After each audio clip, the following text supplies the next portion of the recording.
It was at this moment that he knew. He bucked up.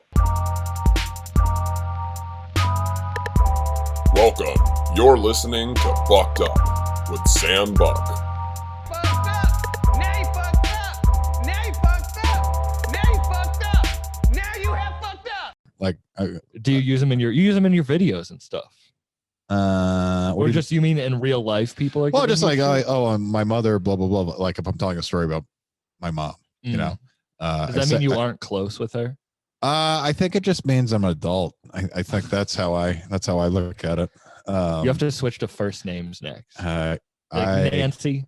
My father is in my phone as Peter. He is in my phone as Peter. Well, you look like a dad. Like you probably look older than your dad. Yeah, that's how it works. My 73-year-old father, I look older than him. You're talking about my gray hair, you son of a bitch. I didn't come here to be insulted. Okay? You're like the Steve Martin of comedy without. Thank you. Without the success, fame, money. Meaning you're just gonna quit. No, that's right. I'm just gonna quit. Yeah. No, but you got the gray hair early. 23. You can pull it off. 23. That's when it started. I dyed it till 29 though. You dyed it? I dyed it. Just for men? Just for men. Just for men. I had it down to a science. I was good at it. I could do it by myself. But you have a good hairline, so it doesn't matter what the color is as long as it's a good hairline. That's what I tell myself. Thank you, Samuel. I take a biotin every day. What is that? I used to take. I guess is that a hair loss drug? Yeah, no. Well, I used to take finasteride, which is like the real hair I take loss. that. I take that. That made me depressed. Did it? Actually, like it's banned in 7 different countries, including Japan and Germany, because of suicide and depression. Well, it could have just been your life, though. That's tough to actually differentiate. It also affects sex drive, but the second I got off of it, I noticed a difference. Did you? Yeah, I mean, it all the side effects, it's so weird because it's like it's potential side effects. These are not guaranteed side effects. So it's like, okay, this can affect sex drive. This can affect. I hadn't even heard the depression one, but like so far so good with the sex drive. Okay, know? I thought you were gonna be like, you're not depressed. I'm happy, but it's limp. All right. Imagine how happy I'd be if it. Oh, I was thinking like it's so. I remember you haven't met him, but my buddy who I do my podcast with, Steve Pratt. When I first got on it, I was like, they said impotence can be a side effect, and I'm like, that's the cruelest fucking irony ever. Because I'm only taking this to keep getting laid. You know, because you want your hair. Yeah, it's like, hey baby, I know you're. I can't get it up, but you know. James Firth has one of my favorite jokes about it where he's like, I'm taking the hair loss, so I'm not depressed, but then the hair loss pill makes me depressed. Sure. So it's like I'm in this shitty cycle of like. Yeah, I already had depression before that, so I'm like fucking impervious. Yeah, working out I don't care about my hair really. Like, well, there's nothing I can do. I take the biotin though, so I got off the finasteride and I take the biotin. Is that a pill? Yeah, it's just a vitamin. I've noticed more growth with that than finasteride, and it's just a vitamin. It can give you acne though. I never had horrible acne. Biotin can give you acne? Yeah, so if you have sensitive skin, it can give you acne. Were you losing your hair? No. It's also for like skin and nails and shit. And nails. Ladies take it a lot. You feel like you look like you have good skin. Like when I shave, my neck just turns to like. It's only relative to my hair. You're like, that skin's too smooth for that fucking gray mop. Yeah. George Washington over here. Yeah, you have like the Jim Gaffigan. Well, maybe I'll get on biotin too. Why not? It's good. Yeah, just cover all the bases. No, I'm still taking that shit. Do you put the dropper in your hair? No. See, I used the pill. Just the pill. I took the pill, and because like Rogaine, that's what I tried initially because I thought my hair was starting to like thin, like in my late 20s, and I was like, oh, I'll take this. But then I was just like, I read up, and they're like, that really only works on the crown, not like receding. So I did my research. Here we are. I still go to my pediatrician, and he gives me my hair loss. He gave me my hair loss. You go to your pediatrician? Yeah, he said he's allowed to take me until I'm 26. But it's really funny when I just show up big. You show up and you're next to like a 6-year-old and I'm high in the waiting room. And I'm like sitting in the tiny kid chair. And there's like, sir, would you get away from my child? You're making small talk with one of the other patients. There's literally a train set in the middle of the office, and I'm sitting there stoned playing with one of the rugs with roads on it. You're just like, oh, it's something to play with. Coloring books. Like that cone you put the rings on. Yeah. hey, idiot, drawing the lines, just yelling at the kids. I'm so much to me. smarter than you. Yeah, I can go to him until I'm 26. Yeah. Hey, Doc, you should really test this kid for stuff. I think he's got a problem. Oh, wait, the last time I went to my doctor, they gave me this form to fill out about depression. And the nurse handed it to me before the doctor got in there. And I filled it out and I was being like, oh, I bet a lot of people are depressed nowadays. Like a lot of people are filling these out bad. And then she was like, yeah. And then the doctor came in and he was like, I asked about it. He was like, that was just for you. Like, we don't give that to everyone. Yeah. But I thought everyone had it. So I was talking to the nurse. I got a physical in December and I absolutely got a form that was something kind of like that, like a questionnaire about depression, because I think it's so prevalent right now with the lockdown and all the stuff. People being pussies. So maybe he was, yeah. You know, I'm like, that came out way too get sad off finasteride like you, like a badass. I just get sad for being alone for a year. Yeah, I can take pills to make me sad. So can we can all do that. Take enough pills, you get sad eventually. Doesn't matter what the pill is. But yeah, I forgot about that until you said it. Like I got the questionnaire. But I think it was just because this is a pediatrician's office. I think he looked at you. It's like, are you sad? You know, you're not going to an adult doctor. No one with man tits is happy. You have man tits? Of course I have man tits. Oh, I used to be fat. Yeah. I have like puffy nips too. Oh, disgusting. Yeah, I don't know. It's bad. Oh, well, hey. We can't all be. When you make a little money, you'll be able to get some surgery on those. My dad wants me to get hair surgery. Hair surgery? Yeah. To get a fuller head of hair? Yeah, like get the hair plugs. Yeah, they never look good. No, and then I have the scar on the back of my head that women will feel, and it's the same thing as like a fake tit scar. Well, let's get into that. Fake tits? Well, do you already have a scar, or are you talking about the scar from hair plugs? No, I'm saying if I get a scar from hair plugs. No, I'm not just cutting the back of my head. I was like, what's the scar from? No. That's where Pa hit me with a lead pipe when I was just a boy. I wasn't that depressed. I never cut. Yeah, that's good. Cutting that would be good. Like back of the head, like, oh, the hair covers it. No one's gonna fucking know. The self-help podcast that tells people where to cut themselves. You told that to me. Like, so this is self-help. I honestly, I've only listened to a little bit of an episode. I can't believe you even did that. This isn't a comedy. This is not comedy. It's comedy. I don't know. When I first started, it just depends on the guest. Yeah. When I first started this podcast, I was very sad. I was heartbroken. Had just lost a lot of weight and I just didn't know how to be happy. Okay. And so I started the podcast I think that's how it starts for everyone when they start a podcast. Like, I want to try to better myself. And then it just kind of got into me talking to rappers. And now I'm talking to you. You know, I am a natural sidestep. You know, from a rapper. Yeah, you are. I'm a bit of a G. G'd from the feet up, if you know what I'm saying. And I assume that's why I'm here. I thought that I was going to say the whitest thing that has ever been said on this podcast, but I think G up from the feet up is the whitest thing. G up from the feet up. That's from a rap song. Thank you.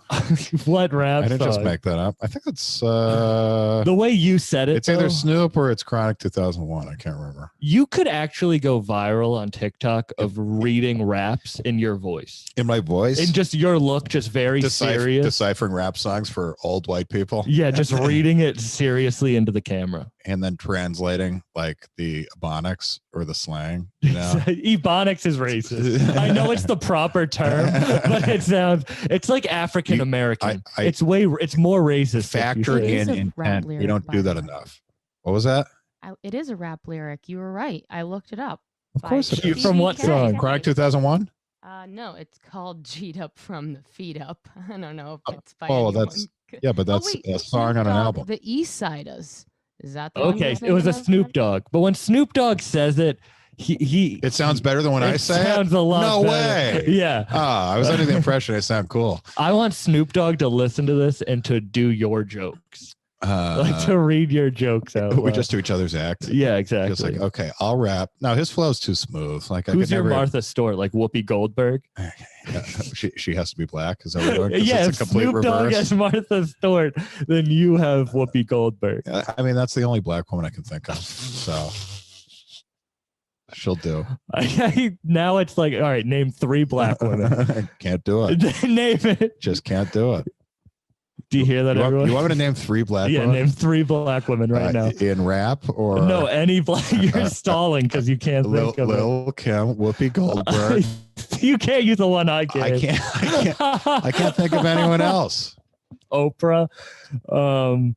This is a tough. I've lived in a bunker for the last 20 years. I can't. You never thought you'd have a pop quiz again, did you? Taking you right back to. Taking me right back. You actually getting to this. You gave me some of the best comedy advice that I still think about to this day. Oh, gee, this is how you became a superstar? You took this advice to heart. No, but I do feel like it was a change in my comedy after you told me that. And it might be simple, but you like telling me do the opposite of what you're doing. Do the opposite. The audience needs to know you're in the room with them. Oh yeah. Which is like, that's helpful. It was really helpful because now I can notice people who just go up and do their act and people who are trying to like have a conversation with the audience. It's really limiting. Yeah, it's really limiting. I mean, and I'm not a good enough joke writer. Well, it all comes in time. I mean, it's like if you can go up there with a riff about something that's happening in the room to let them know that you're not just a wind-up toy, like it goes a long way. Yeah. How old were you when you started? First open mic I ever did was, I think I was 24 or 5, maybe 25. I didn't start doing it consistently though until like 28 or 9, something like that. So it's been like 5 or 6 years. So did you only do it once? I did it occasionally, but like I was traveling a lot for work, so I wasn't part of a scene because I was always in a different place. What did you think your life was going to be? What was that work? Oh, it was sales, I worked for an insurance broker. So that you look like you could be an insurance broker. Oh yeah. Yeah. Well, hey, listen. Like you love scamming old people. I do. I don't want to do it for a living. I mean, it's keep a little bit of that on the side. You just knock on doors and hope they're every time I do a gig at like a VFW, I feel like I'm scamming old people. I'm like, how can I trick these old people into laughing at my jokes? 100%. Yeah. Yeah. Like whenever I see too much white hair at a show, I'm like, oh, fuck. All right. Yeah. Because you can't do your full act anymore. Like, no. Not that I do a lot of like, Tinder, but at the same time, like they're just references they're not going to get. It is funny though, because I was thinking about your comedy today. Oh, you were? In preparation for this podcast. I don't just. You remember my jokes? Because I've forgotten everything. I remember some of your jokes. Okay. You did a joke that I don't even remember. God damn it! It's gonna be that you only did once, and it was so funny. It was about Dracula. What was it? It was about Dracula. About vampires being a vampire or getting bitten by a vampire. Yeah. Child molesters. Yeah, that's an old thought. I was just thinking of. I remember that to this day. Yeah, because there are people that are born child molesters, but then there are other people that have been molested, and that gives them a greater likelihood of becoming child molesters. So it's kind of like being born a vampire or getting bit later on in life. Yeah. There's like type A molester and type B molester. That is a really good. But I always thought like South Park could do a really good version of that. It'd be a very dark episode. Well, you look like you would be a clean comedian. I don't know why, just like your voice but you are not but you also, I don't think of you as dirty until I like actually think about your jokes, like the cheese pizza joke that you get a lot of hate for. I try to, ride the line, Mm-hmm. Be dirty, but be like, have enough mass appeal. Were you dirty in the beginning, like dirtier? Filthy. Oh yeah. Yeah. And then I went through like a 1-year phase of trying to write all clean just so I had the skill. Because I did like one too many, shows for like a general audience where I just bombed because there was no plan B. It was just like, all right, rape joke. Okay. Abortion joke. All right. And then I was like, all right, well, I wrote a joke about Applebee's. And that was like my attempt at like being universal. It's like, okay, I can do this in any room. Who doesn't like Applebee's? This is America. How long into comedy were you when you had that thought? When you were like, I'm trying to be clean. Applebee's joke. That was probably like 2 years into doing it when I was doing it like nightly. Once I started doing it nightly. It is weird looking back. Not that you're in it. What you said, 5 years, 6 years? Yeah, seriously, probably 6 years. See, that's a good amount of time. But then like Alan's done it 10 years. It's 10 years crazy. 11 years. Yeah. Yeah. And I did it for the first time when I was 18, but I only started seriously 2 years ago, even though I did it like once every couple months, but I don't count that time. No, you shouldn't. You shouldn't count it. Way too many count. They'll be like, can you believe blah, blah, blah still sucks? He's been doing it 11 years. And it's like, yeah, well, the motherfucker gets up once every 2 months. That's so it's such like a pet peeve of mine. No, it's idiotic to be like, well, I've been doing it this long. It's like, no, if you're getting up once every 2 weeks, you're not, I don't consider you doing stand-up comedy. No. You know, if you got to get up 4 or 5 nights a week if you're actually attempting to do it, because that's the only way you get better. It's the consistency. If you're doing it once every 2 weeks, you're not gaining on what you did the last time. I miss doing like 11, getting on stage 11 times a week, like 12 times a week. Yeah. Well, that's what sucks about right now, where it's like, it's tough to stay motivated with it because you can't, if you have your shitty set, you don't have enough stage time to like shake that rust off. Yeah. Well, so it's like if you're getting up once a week or twice a week. Yeah. I got up 4 times last week and it felt like by the end of the 4th one, I was like, all right, I'm feeling a little something here, getting the sea legs back under me. But then you get stifled because it's another 3-4 days until your next one. And then you can't like build up on bits. But I felt like before the pandemic, I was like celebrating every good set. And that would be if I had 5 good sets in a week, that's like 5 celebrations. So then when what to celebrate, man? Just drinking cocaine bender no. and then you've been with me. I don't do coke. But you'd have a good set and you'd party after. I would like drink and then when I stopped, when pandemic hit, I guess I could focus on the self-help thing, on like losing weight and trying to be healthy. Sure. And now being able to get up 4 or 5 times a week, I'm like, shit, how can I be healthy and do comedy? Yeah, that's what I mean? It's because I think that's natural. I mean, for at least people who drink, you know, where at first, like when you have a good set, you are flying high. Or eating unhealthy food and gaining weight. Yeah. You know, something like that, or if you have an awful set, you get very low. But eventually over time, the highs get less high, the lows get less low. And that's when you can really start getting good. Yeah. Because you're just more leveled out. You're able to kind of like compose yourself. Okay, this is what I did well. This is what I didn't do well. Well, it's just more time added. Like, yeah, as humans, we're like an equation of everything that's ever happened to us up until that moment. Whoa. Stoner thoughts. Wow. I'm an equation, dude. I'm just a collection of experiences. It is true, but then when you splash a little genes in there. All right, nature or nurture? What do you think? It's a blend. It's a cop out. Like a nice wine. Mm-hmm. No, but like the more you do it, of course, you're 6 years in. Of course, you have more time under your belt, so you know how to do it. That's really the only advice you can give. I think I've said this to like some of the younger comics too. Like, I think what changes the most is your process changes, because if you write very consistently, which hopefully you do if you're a comic, like you find more efficient ways to mine the jokes out of your head, because you're always like, your talent is finite, you know, it's fixed. You can't get more talented. So you just have to find the best way to get it out of your head. Yeah. And work, you know, and I used to write stuff down word for word, and that makes you kind of stiff.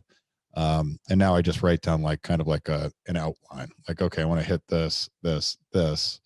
And that way, you know, I can speak a little more like naturally. Do you still sit down and write? Oh yeah. I don't, I mean, I haven't really, I've totally switched to like sketches and shit because there's no stand-up. But now that stand-up's back, I'm trying to write again. I used to write daily. Yeah. Probably a half hour, an hour a day. See, that's something like that. I need to like force myself to do. Like, well, it's fun. I mean, the payoff is what's fun. It's like the writing isn't fun, but when you see like a new joke that fucking pops, you're like, this is why we do it. Yeah. I like to go for drives. Like, you came out to where I am in the middle of nowhere, and I like to drive through like the forest or the mountains. An hour and 22 minutes. You will get. Thank God you pay me $100 for this. Don't say that. I don't pay anyone for that. I've only had one person ask To get paid? Yeah. To come here? Actually, 2 people. Patrick DePari, former guest, asked if he was going to get paid for being on my podcast. He is a professional. and then I had a rapper asked if they were going to get paid, and I said no. Patrick DePari. Austin, Texas now, right? Austin, Texas. Oh, boy. You ever think about moving down there? Not Austin. New York, for sure. Yeah. I mean, Austin definitely looks like it's in a position to be the 3rd best scene now.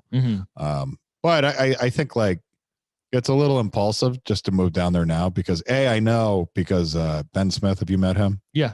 He's down there and he said the influx is insane. He's like the size of the scene is probably 5 times what it was a year and a half ago when he moved there. So I don't know. It seems a little saturated. And I mean, it seems like a good scene, but I think New York and LA is still like stand-up is so part of the DNA that those are still going to be the top 2 scenes. Yeah, of course. And not everyone can leave. It's just like if 10% of something leaves to go somewhere, even though it's 10%, it's going to seem like a large amount. Well, and plus, like I feel like the big perk of Austin, I mean, it's cool because a bunch of headliners have moved down there, but just the fact that it's opened up.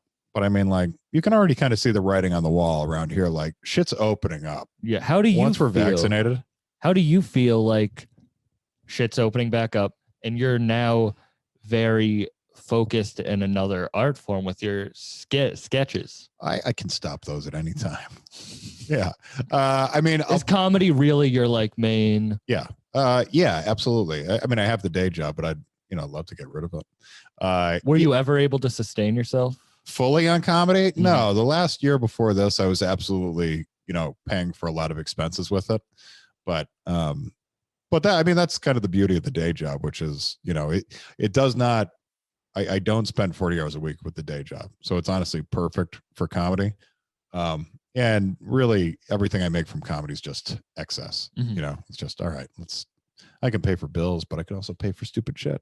But you're going to stop doing the sketches once comedy comes back? I'm not going to stop. I'm definitely not going to stop. Because you just showed me your newest one with Alan, and that's fucking hilarious. Like that was maybe my favorite one. Yeah, I'm excited for that one. No, I like that skill. Honestly, like you can look at the pandemic as a negative or a positive. I mean, on the whole, you'd say negative, but I mean, just for yourself, I mean, because I mean, like you can, I mean, I used it to like make the pivot to the sketches and stuff, learn how to edit, which I had no idea how to do. So now I've got like equipment for that and it's just easier and easier. And it seems like that's where comedy's going. It's like, you have to have an online presence. I mean, a podcast, obviously. Yeah. But you have to be able to do more shit than just talking to a microphone now. I think about that. Even my favorite, even like Dave Attell, who I think is the most like true form comedian. He's only stand up. He had shows, like he had his TV shows, and like even like Big J as podcast, who's another person who I think is a very like but once again they person. are established, so it's kind of a different role for them too. Yeah. Like Dave Attell doesn't have a podcast, he doesn't put out videos, he doesn't have to, he already has the base. If you're a newer comic today, you have to do shit. I think. Depending on what your goals are in comedy. Like if you just want to do VFWs and shit forever, I mean, you probably don't, but you gotta, it's kind of like you have other avenues for funny. Yeah. Like TikTok is stupid, but you can totally do things on TikTok that you can't do on stage. I literally just downloaded a TikTok, posted a stand-up clip, and it got 18,000 views and 5,000 likes. And that's one of your clips. That's what I'm saying. That was from like a year ago. You hear that, kids? and you can do anything. Anyone can have 18,000 views. No, but I thought that like I could do stand up and then get a podcast when I was, but no, now I'm realizing that my podcast is a lot bigger of an entity that my stand up is, and it's going to be the exact opposite. Yeah, it should be, because I think when you start learning something, it's like an overcorrection. It's like, all right, you start learning something that's going to become your focus. Okay, and then once you've kind of mastered the skill, you don't have to put as much time into it. It's already established. You already know what you're doing. Now you can concentrate on the other thing again. So my hope would be with the videos, because I put out basically 1 or 2 a week. If I started doing like 1 every couple of weeks, and then started really ramping up the stand-up again, I think that's what I'd want to do. I definitely don't want to just stop doing them because I like them. I mean, you're also a really good writer. Like, I went to school for theater, like playwriting. Like I had a full length play put on in my school.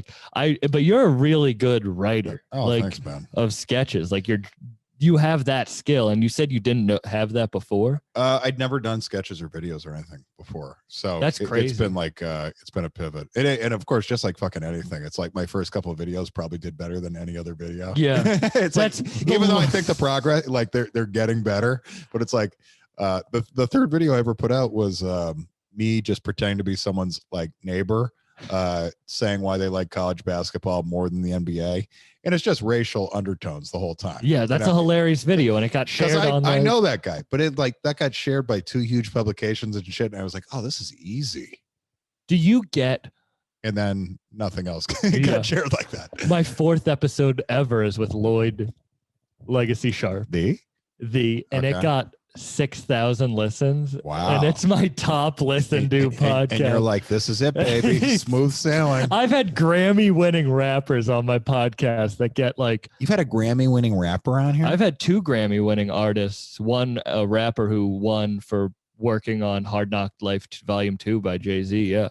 Like as a producer? Or? No, like as a rapper on the album. Oh, no shit. Wise P. Yeah. Oh, Wise P? I went to high school with him.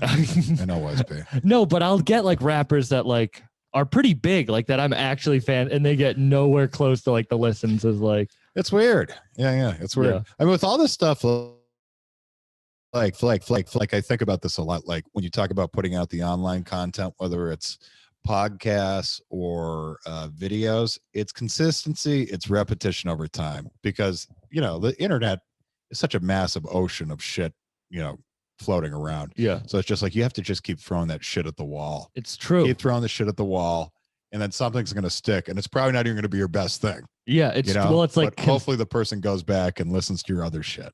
Consistency over a long period of time equals success. It's like, whoa. Whoa. How did you know my tattoo? I'm gonna just have to cut the clips of you giving me horrible reactions to my high thoughts. Just like 5, just string together 5 of those. Yeah, of my stupid high thoughts. Whoa. No, but you're exactly right. I can't remember who that quote's from, but yeah, you're right. And that's kind of how, like, there's days where I don't know that I won't like an episode that goes out, and they'll be like, well, in 2 days, another one will come out. And then it's like, it's just nice to keep going. You gotta, yeah. And I've heard shit too, where it's like, I'm a big proponent of quality. And I feel like there are a lot of people right now where it's like quantity over quality. And I've even heard like the self-help guy, Gary V, like he preaches the quantity over quality, because he's like, art is subjective. Therefore you want to get out as much as possible for the right person to see the right clip or the right, whatever it is. But to a degree, like, I feel like I'm a little old school in the sense that like, I don't really want to put out something that's shitty. I mean, we all do it. Yeah. We all do it. But like, my preference would be not to just put something out for the sake of it, Well, that's why I like the podcast, is because like, I am that. Like, if I was going to do sketches, I would have to dedicate my life to like, and I like this because I can talk to people I'm actually fans of. Sure. And you. And good burn. Every dog has his day. No, but it's true. Like, I am a fan of your comedy, and it's, and then I can just, I don't have to, like, I have Ani and Irish to produce it, and then they I can just focus on like what's next and the comedy. Yeah. You can focus on the actual conversation. Exactly. Which is, I don't think I'd have any amount of the success as I do if I didn't have, if I had to like chop it all up. And do it myself. Do you do the promos? I do all my own clips and stuff, but they do the like putting the background. Yeah, exactly. Which I don't like doing. No. It's not fun. That's like the fucking, I don't know what to call it, but that's like the behind the scenes shit. Like that's the kitchen of the restaurant. Not not the front of house. Well, that's why it's like you kind of need it. Like, you have a team. I have a team. You have a team. You and Sham are a team. Oh, that's my team. That's your team. It's I do a podcast with one other guy. We split up duties, and then I do the Sham stuff. I mean, who doesn't want just a wild animal in their sketch? I mean, Sham's very important. You guys work well. Do you, when you have a sketch go big like that, basketball one. Yeah. Do you get a following, or is it like TikTok where it's like you can get 1 million views and it doesn't translate? It depends. The thing that sucks so badly about that is I got views on TikTok, but then Ball is Life has like 6 million followers on Instagram. They didn't tag me in the video, so just like literally I'm just watching the views go up to 400,000 views, 500,000 views, and I've like got 1 new follower from it. So and they didn't tag you at all? I DM them and they're like, "Oh, sorry, we'll fix it." Like 4 days later. Oh yeah. I was like, okay, never mind. But yeah, I mean, it just it depends. I mean, I care the most about Twitter, I'd say. You are a very good tweeter. Well, it's all writing. It's a good place to workshop jokes too. If you have like a tight joke, if you have a short joke. Were you a fan of what comedians did you like growing up? Well, were you a fan of comedy like as a kid? Huge, but I never thought it was like a possibility. Because I was always shy. So I was like, well, I'm not going to talk in front of people. Yeah. George Carlin is my all-time favorite. He's the one that really like got me into it. But I mean, I'm watching, this is like in the early 2000s. So I'm watching all of his older shit. Yeah. Chris Rock, Dave Chappelle, Louis C.K., Bill Burr. I mean, Bill Burr came later, but like Louis, I think the first time I watched him was like freshman year of college or something. And I was like, oh my God, this guy's great. Well, I guess it's now because Dave Attell, by the way. Dave Attell, yeah. Of course. Because you can't get up on stage, I feel like you're doing a lot of like the more one-liners and like the Twitter joke, because like that's how all you can write right now. That's all I can write. I have tried to do like riffs and rants on TikTok, like the cheese pizza thing. Yeah. So I enjoyed that too, because you can kind of like litter it with punchlines and shit like that. But it's just it's a weird adjustment. It's a weird pivot. Yeah, because I think about like the comedians I really did like, not like the ones that like I want to sound good. Not that that's what you were doing, but like the ones I really did like. Like I loved Doug Benson. Like I really loved him growing. I loved like Joe Rogan. I loved Nick Swartzen. I loved early Tom Segura, like White Girls with Cornrows and Thrilled and all that shit. And I like the silliness of it and the kind of course they're writers, but it's almost not like like I'm not trying to write like jokes. I'm trying to write like an act, I guess. Or like bits. Yeah, exactly. Like I'm trying to be authentic on stage, and that's what changes though. I mean, your persona changes and your process changes. Because if you keep doing this consistently, in 2 years, you're going to be different than you are right now. Yeah. If you work hard and try. A lot of people, in New England like to just, get 10 or 15 minutes and just coast on that for years. Because they can sustain a life in the area with just I'm part of something. I'm part of a club. Yeah. These are my friends. I'm not alone. Comedy's cool. I'm cool. Do you get scared that you're going to be stuck in Boston? No. I don't think so. I mean, like I should have moved a year ago, but then this happened. Yeah. So my goal is to be out of here by September 1st. Because shit is opening, and you do have so many years, and like, I guess is that tough? Like, are you gonna? That's where I want to be either way, regardless of comedy. I like New York. Do you think people are scared to start fresh, like be like a new comic? That's why a lot of city? people. Yeah, I think that's why a lot of people don't move. Yeah. Because I mean, especially once you're established here, you're like, oh fuck, bookers come to me. I don't have to reach out anymore. You get respect. You get to bump people on open mics and stuff. I mean, like, it feels good, but I don't know. And that works for some people, but I don't want to do that forever.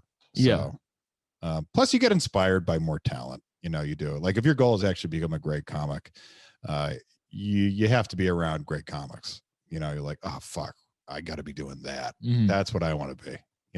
That's what inspires you. When I was like 16, 17, I'd go every single weekend to Laugh Boston just to like see shows, and then I'd go to other shows and just like to be inspired even before I did it. Like absolutely, you have to see it live, like good comedy. It's amazing how many people like start doing comedy that weren't into stand-up comedy. So I think about this sometimes too, because you'll have awful comedians who do stand-up comedy and they don't have an interesting thought in their body. And it's just like, all right, you didn't watch stand-up comedy, yet you're doing stand-up comedy. Like, how the fuck did you get into this? You know, it's a community feel. It's a community feel, but I feel like it's ego. You know, it's just like, hold on. I have a microphone and I say my thoughts. Where do I sign up? I have important thoughts. Yeah. And people think because they say fucked up things and people laugh, that saying fucked up things will make people laugh. Totally. Which isn't really what it is, which I'm still guilty of. That's like no, but I mean, like, that is the Legion of Skanks. Like, I love skanks. But you will have, like, you know, a portion of their base which are just like edgelord, like, oh fuck yeah, just it feels good to talk about whatever. Yeah. And it's like, yeah, well, if you're fucking good and talented and funny, like Big J, or, you know, it's just like that's what a lot of people miss. Fan bases kind of ruin things in that way, because then I feel like maybe they don't get taken as seriously when it's like I don't know. I've had people be very flippant over Big J and be like, you don't understand that he's one of the best comedians out right now. Some people don't like him. Yeah, or they just don't understand because it's under that Legion of Skanks headline. That's exactly. We all judge the book by its cover. Yeah, I mean, like, he's as good as it gets, really. Yeah. And to talk about the subject matter that he talks about in a general audience, the degree of difficulty is so high. You have to be so skilled.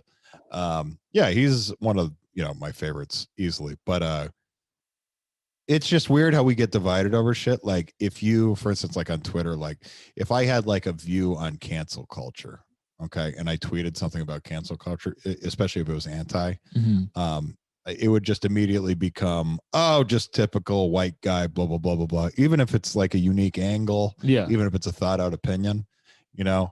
And I think we have that all the time, depending on the subject you're talking about, where like we can just disregard someone based on their demographic. That happened to me all the time. I literally have a minor in peace and social justice from college. Yeah. And like anytime I was in those classes and I wanted to say anything, it was like, shut the fuck up. Not that I wanted to talk, but it's like, I can't even add, like, even if you arrive at that conclusion, you want to think about it. You want to think about all the sides, all the angles. I mean, I feel like, and that's especially, it's one thing if you're just Joe Schmo, some dipshit, you know, but if you are a comic, I mean, that is kind of your job to like think of all the angles, think of all the sides. Cause, I can't remember. There's my buddy Pratt, once again, my co-host.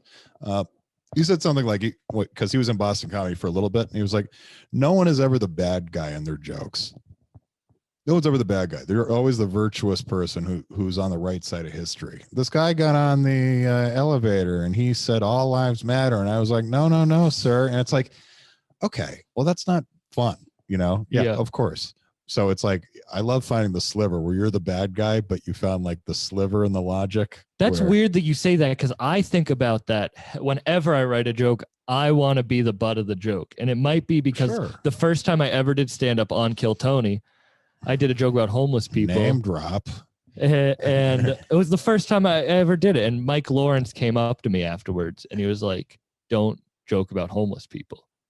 Oh, really? And that was the first time I ever did stand up. And it really like made me nervous. So like I had this thing in my head where it's like, I have to be the butt of the joke no matter what. So I'm very... Don't joke about But homeless. Then I saw him at Laugh Boston a year later do a joke about homeless people, which I actually didn't think was funnier than the one I did. I don't think it was... He's a better comedian, but like the premise of it. And it was... But yeah, I always thought about that, where it's like, I want to be making fun of myself. Well, because that's what's funny. And any comic who's like anyone you consider an all-time great, they probably aren't the most virtuous person in the room. Yeah. Bill Burr's Paper Tiger. I don't even want to.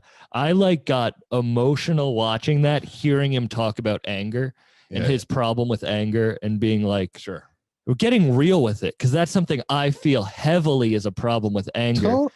And him opening up. Absolutely. And he gets it. It's like, when you pretend your shit doesn't stink, like that's A, not funny, and it's B, bullshit, you know, because like once you establish like, all right, we're all pieces of shit, okay, of different degrees, okay, but even the best person you know has something shitty they do. Exactly. You know, so it's like just pretending like you have all the answers and like, oh, I'm the most morally sound. That's the opposite of funny. Yeah. It's just the opposite of funny. Yeah, because you are like, in the end of the day, You're trying to make them laugh. You're not trying to teach I know them. you do. Yeah. You do something shitty. It's like people who are always friendly and always happy and fake. always. I know there's darkness You're somewhere. Fake. That's I bet Jeffrey Epstein was a friendly, charming man if you met him at a party. I guarantee he was. Yeah. You know? Yeah. You see this all the time too. You see it with I was just talking to a friend about this actually. Like when it's like the male feminist. Okay, so I've been thinking about this. It's like, all right, so when you're like, I'm a feminist. It's like, yeah, motherfucker, we're at a bar in Cambridge. Guess what? We all think women are equal. Yeah. Okay. It's kind of like insulting for you to have to say it about yourself because it's you complimenting yourself. Well, I think women are equal. And it's like, yeah. We all do. We all do. We all do. Guess what? You're not in. We're not in fucking Southern Alabama right now. Yeah. Well, it's like saying if you said out loud like, "Well, I'm a good person." It's like, all right, well, that's kind of yucky. You know, I kind of, it doesn't sit well. And whenever you see like the guy who just like says it a little too often, I'm always watching that guy closely. I'm like, you're hiding something, motherfucker. You are hiding something. Yeah, because like you're hiding. You did something bad once. That's what I had a class taught by a white guy called Black Lives Matter. Okay, yeah. He was married to a white woman, didn't even have like a white guy. Didn't have a black friend, didn't even know G'd up from the feet up.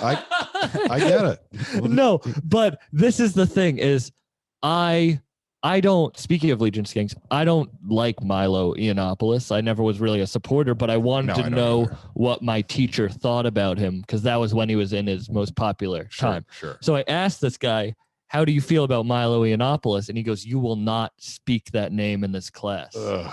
And it was like, oh, you're race. Like there's some like, oh, it's like, look, can we be adults? Yeah. Like tell me you don't like him. Like, tell me how you actually. Tell me why. Educate me. For real. Like, I don't know. Don't make him just Voldemort. He was like, if you hear your grandparents say something racist, call them out immediately. Like ruin Thanksgiving. Cause this is for the people. Like, and it's, I will let a person over 65 say anything. You can't teach an old dog new tricks. Yeah, it is true. I'm not educating a 78-year-old. Yeah, my grandma used to. What did you just say? My grandma used to tell me not to date black girls because they'd steal my money. What a smart woman. Well, yeah. And did you correct her? Well, it was funny because one of my girlfriends was Puerto Rican and she couldn't fathom that her family was more well off than our family. Oh, really? Like she couldn't fathom that. Like that's what it is. I mean, like, you can't like change their mind. It's why a person shouldn't be in their late 70s running for president. Okay, and I mean this for Trump or Biden or anyone else. Where it's just like you are a shell of your former self when you're 78. 100. Even the most in shape, well put together 78-year-old is a lesser version than that person was 15 years ago. That would be like if pop stars were like 70-year-old. Yeah. You know, like I mean, it's like stop it. I mean, and that's a president. You know, like the average 78-year-old, like they are not learning anything. But new. I think it's because they're not even learning new recipes. They have the same diet. Like George H. Bush is allowed to squeeze asses because he's old, but if it was Al Franken gets canceled. But people still had, I mean, once again, it's like, how many people really? There were some loud people on Twitter just like, H.W. Bush. And I'm like, he's 86. But like, I think, I mean, like, does he even know he's doing it? Seriously. And he's not a threat. If politicians were younger, though, I think they would get canceled because they're old. You can be like, they're old. It was in the past. That's why presidents are old. Because definitely if a president was like 35 now, they're going to pull up something on Twitter. They're going to have like a recent story of him like feeling up a girl when they were too drunk. There will be a great one of those coming pretty soon. You have to figure like fappening happened. Yeah. You know, we're going to get a presidential dick pic. We're going to get a blowjob. But that's why you have old people doing it, is because they're like untouchable, kind of. They're invincible. They're invincible other than the corona, other than the Grim Reaper. But it is true. Like they're invincible to like what cancels people now. Yeah. Do you ever worry about getting canceled? I'm not. You were on a great podcast, Dude, Where's My Goat? Which is thank you. It's rest in peace. Rest in peace. It's gone now. But like you guys said some crazy shit that like you guys could get in trouble for if it gets pulled up. I mean, I suppose it was always in a joking manner, and I mean, I don't know. It's just I don't really want to live in that world where you walk on eggshells. Like, I don't think I said anything, too racist. Once again, it's just all part of this conversation where you're exaggerating for comedic effect. Yeah. So if someone takes the words literally, that is a shame. It is and it's also when it gets written out. When it gets written out. When Shane Gillis when says, she gets written out, it becomes way more real for some reason. It really does. It becomes way more real than even if I just said something to you right now. I think once you see it written, it's like official. Yeah. Well, because you then, when I say something crazy or when you say something crazy, you think because we are comedians, like that's what we want to do. Sure. We want to make people laugh and say wild shit. Sure. But when they read it, they aren't comedians. So that's not how they would output it. So they put it how they would say it out loud, which would come off as hateful. I like to think long before I ever did comedy, I could just see that like understand the basic principle that like most jokes are exaggeration for comedic effect. Yeah. And there are some sick puppies who live their persona. There are people who, Fitzgerald does this. Fitzgerald off stage is still in this character. That is true, but I remember saying something that wasn't PC to him. I'm not going to snitch on myself. And he corrected you? And he corrected me, and I felt so bad about myself. Like, this monster corrected me? Yeah. Well, that's the thing. And if you were just like a social justice warrior, you would never be able to watch his act, and you'd just be like, oh, he's an awful person. You're like, no, this is an act. This is an act. Yeah. Like, this guy is pretty left-wing. Yeah. He just thinks these are hilarious. He thinks. And they are hilarious. Like, the people who like him, he's their favorite comic, But that is, I guess it seems like it's coming back. Like you can say whatever you want. Like if Tim Dillon and Andrew Schultz are like the two biggest comedians on the rise right now, like you can really, you can say what you want. That gives me hope. Alan just needs to come out as gay. He does, Stop lying to yourself, Alan. I see how you eat those subs. Deep throating hot dogs. Yeah, I hope it does swing back because it's just like, look at the fucking world and we have much bigger problems. I think we haven't. I don't know that we ever will. We just haven't figured out what social media is. We don't know exactly what it is because we take it still literally. We don't take a tweet. Some people take tweets as a fleeting thought. Other people take it as like a complete endorsement. I saw you like that tweet. And it's like, I was fucking driving and I read half of it. Yeah.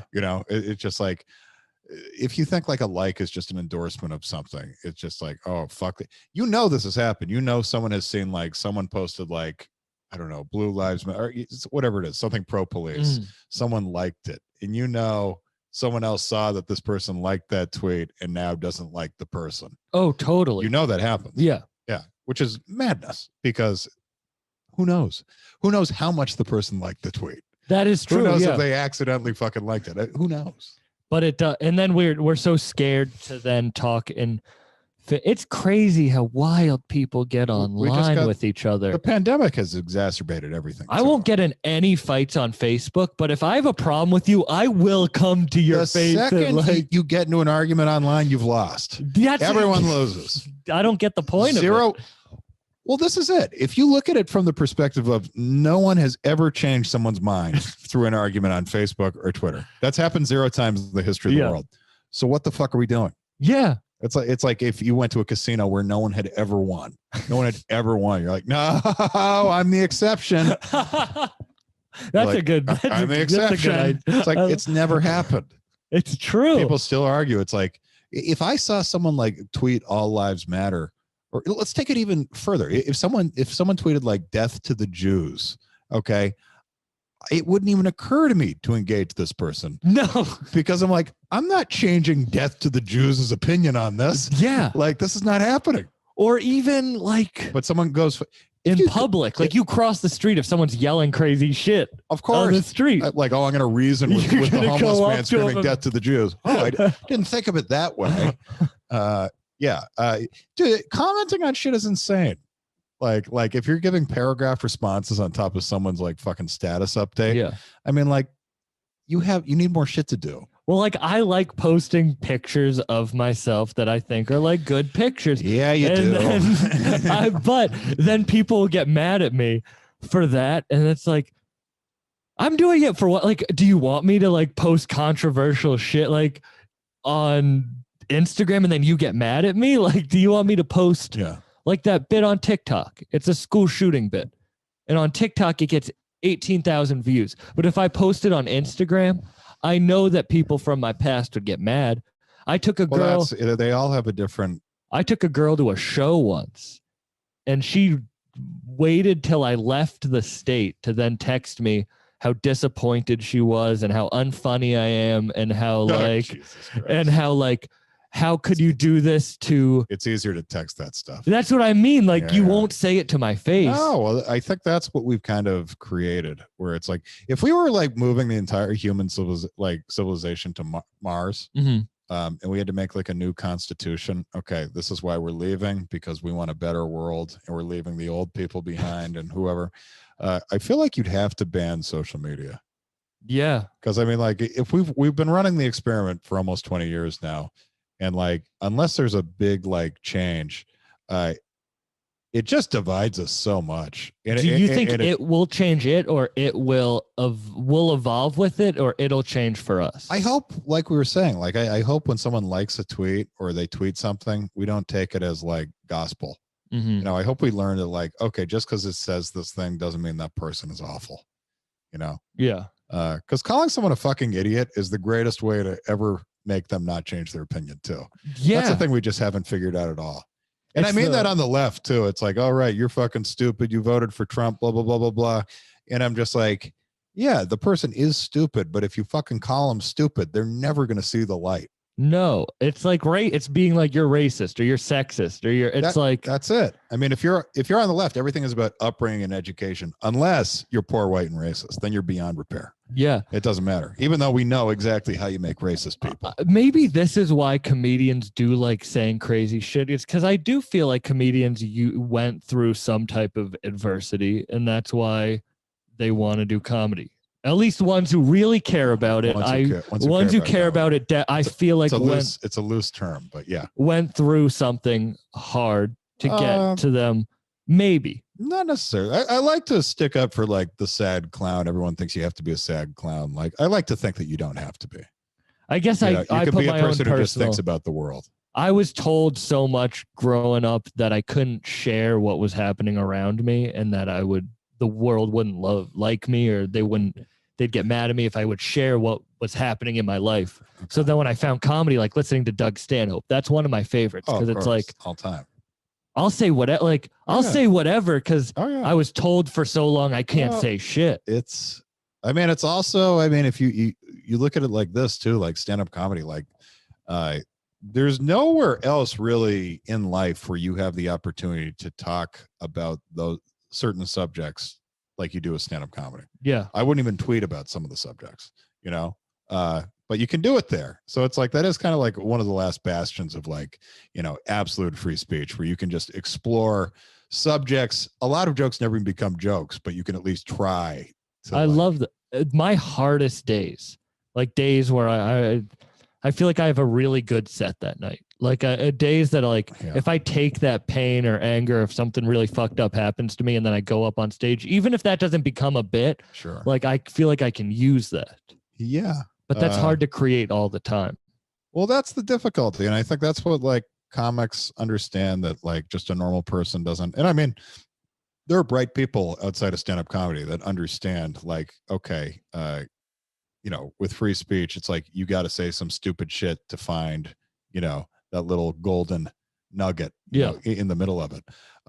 But you don't, like a lot of these quote unquote comics don't even understand that, where it's like some of your favorite jokes started out as these very rough, offensive subjects that got whittled down to this perfect little, you know, sliver that they found. And I feel like that should be easy to understand, but I think people get so emotional that they're blinded but to the logic. I agree. Like, I don't know if you saw Bill Burr's SNL monologue. Of course. A couple months ago. Yeah. I saw him before the world opened up. I saw him do that set for the first time ever. Mm-hmm. I was at the stand, and he went probably up, different. And it was not offensive to me, but way more offensive because he didn't know how to handle the subject. So even to someone who gets it, I was like, he's talking through it. Exactly. But then I see it there and people are like, oh my God, how can, and it's like, you don't even know, like, you don't know what was the original. I think I can't remember who I was listening to a podcast with some professor talking about this, but it's like, I think like when you think of like what an enlightened society would be, you do like to think it would be something where words don't ruin just the day or the life of a person. Where if someone stupid says something offensive next to you, you know, all right, keep on moving. You don't just go home and write a blog post and just like base your entire day around it. Are there things that fuck you up? Like, are there things that could be, you don't have to tell me if it's personal, but like, there's definitely things that would affect, there's still words, not words, but like a combination of words can still affect me. Like if you say something to me, not you, but like, yeah, of course. Well, yeah, I know. Like fights with parents or something. It's like, yeah, I know what you mean. I will never, I mean, I definitely can identify bad jokes at open mics and stuff. But I don't even mean jokes. I just mean in life. Like it's is hard there anything to get, someone could say to me? Yeah. Like I mean, there aren't many things, but I'm sure like the people that are closest to me that know like my life could probably say something. And that's, but some people think of that. Like if I get in a fight with my parents and I get very upset about it or whatever, I get offended. Like I get offended. I feel like I'll give you an example. Like when one of my parents die, which hasn't happened yet. I like to think I'm still going to be able to listen to a comic's joke about dead parents. You know what I mean? Can't say for sure, but you know, I'd like to think ideally I'd still be fine with that. Yeah. It's like, okay, it's a joke, you know, it's a joke. And but I think you let your personal bias get in the way of everything. You're like, well, since I can't enjoy it, I don't want anyone to enjoy it. It's like, all right, well, you're a selfish fuck. Okay. And I like when people like make fun of, not tiptoe around the idea. Like I haven't had a parent die yet, but when one dies, I wouldn't want people to like tiptoe around the idea of it. I'd rather talk it out and maybe make jokes about it. Yeah. So then I can move past it. Cause if I can laugh about something, I'm not going to get upset about it. That's what's so frustrating. And I don't think a lot of people understand that. It's just like everyone grieves in a different way. Some people shut down and just do not want to talk about a subject. Okay. Because, you know, in a comic, many times, you know, I'll do this, and many other comics, you talk about it and you joke about it. That's how you grieve.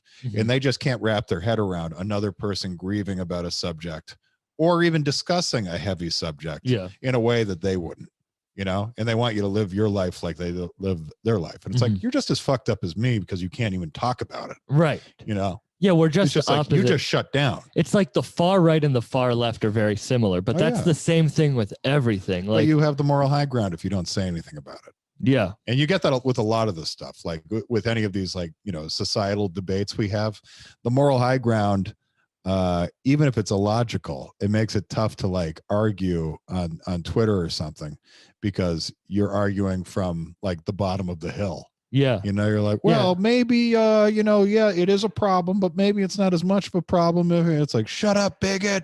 It's just like, all right, well, I'm just trying to think about this. And ignoring it. It's like, we're so dumb as people because we think ignoring something is going to help it, but that doesn't help personally. A perfect debate is when you talk about racism in the past, okay, whether it's the Dr. Seuss books or whatever. And I don't give a fuck if the Dr. Seuss books aren't being published, but I mean, I'll listen to this argument all day long where it's like, okay, well, if you're trying to actually make awareness about racism, do you want to just remove these? Or would that actually create the awareness to a kid if they came across this? Yeah. I don't know the answer to that, but I mean, I think you should at least question it. Yeah, because when I saw like old racist Scooby-Doos or old racist Scooby-Doo racist? Oh yeah, they would put tape on their eyes and wear like fake buck teeth to try to get past like I do that.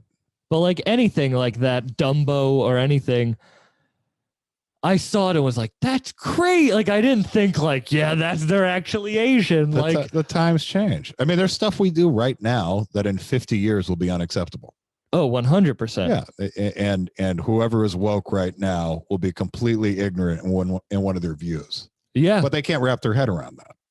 That's what Biden's position is right now. Like, you know, but like people, as you said, like when you're old, you're the former shell of yourself, but you tried, people, I don't know, but people from like college or high school was their glory days. And then they always talk about that. And like, they try to, and it's like, but right now isn't your glory? Like, you're not trying to better yourself now. Biden was 70 years old and he came out for gay marriage. That's fucking woker than woke if you talk to the average 70-year-old. Okay. Yeah. I just mean, like, this is 8 years ago, 70 years old. Yeah.